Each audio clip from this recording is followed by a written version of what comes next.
Hello साथीहरू, स्वागत छ यस भिडियोमा हजुरहरूलाई। आज चाहिँ मैले एउटा यस्तो खालको भिडियो लिएर आएको छु। हजुरहरू पनि यो भिडियो हेरेर एउटा मिनी भ्लग राम्ररी एडिटिङ गर्न सिक्न सक्नुहुनेछ। सबभन्दा सुरुमा त हजुरलाई मिनी भ्लग एडिट गर्न एउटा एपको आवश्यक पर्छ। त्यो एप हो क्याटकप। म चाहिँ यसैबाट भिडियो एडिटिङ गर्छु। हजुरहरूले पनि यसैबाट गर्न सक्नुहुनेछ, किनभने यो एप युज गर्नलाई एकदम सजिलो र कम्फर्ट खालको फिचरहरू छ यस भित्र। हजुरहरूले पनि यसैबाट गर्न सक्नुहुनेछ। एपहरू त धेरै प्रकारका पाइन्छन्, तर हजुरहरूलाई सहजता नहुन सक्छ। त्यसैले हजुरहरूले यस एपबाट गर्न सक्नुहुनेछ। यस एपमा धेरै सजिलोहरू फिचरहरू पाउनुहुनेछ। म आज हजुरहरूलाई क्याटकपबाट कसरी मिनी भ्लग एडिट गर्न भनेर स्टेप बाई स्टेप सिकाउने छु। हजुरहरूले पनि यो भिडियो पुरा हेरेर हजुरहरूले पनि आफ्नो मिनी भ्लग एकदमै प्रो लेभलको एडिट गर्न सक्नुहुनेछ। सबभन्दा पहिले त क्याटकप ओपन गर्नुहोला र नयाँ प्रोजेक्टमा थिच्नुहोस्। र यति गरिसकेपछि तपाईँहरूले खिचेको भिडियोहरू छनौट गर्नुहोस् र भिडियोमा भएको वेस्टेज पार्टहरूलाई ट्रिमबाट काट्नुहोस् र लामो भिडियो छ भने छोटो छोटो क्लिपहरू बनाउनुहोस्।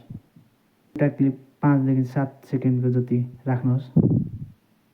यति गर्दा राम्रो हुनेछ हजुरहरूको मिनी भ्लग। र हजुरहरूको भिडियोमा ट्रान्जेक्ट इफेक्ट लगाउनुहोस् र दुईवटा भिडियोहरू क्लिपमा बिचमा ट्रान्जेक्सन पनि दिन सक्नुहुनेछ, जस्तै फेदा, साइड, जुम। हजुरले यस्तो दिनुभयो चाहिँ भिडियो एकदम राम्रो एट्र्याक्टिभ हुनेछ।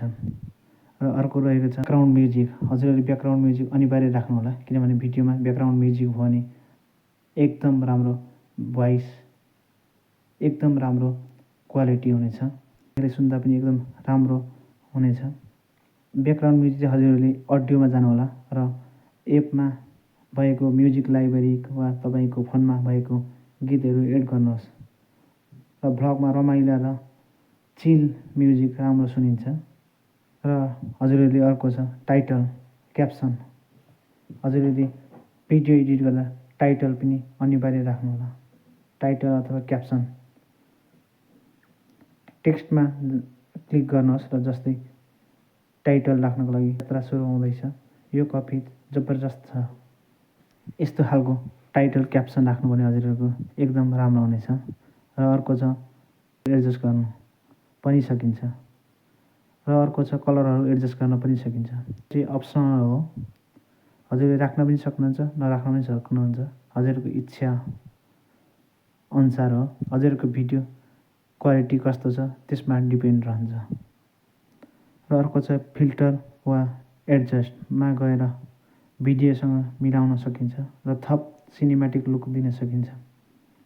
यति गरिसकेपछि हजुरले लास्टमा एक्सपोर्ट गर्नु अथवा सेभ गर्न सक्नुहुनेछ। काम सकिएपछि माथिको एक्सपोर्टमा थिच्नुहोस् र थिचिसकेपछि 1080 रिजोल्युसनमा सेभ गर्न सक्नुहुनेछ।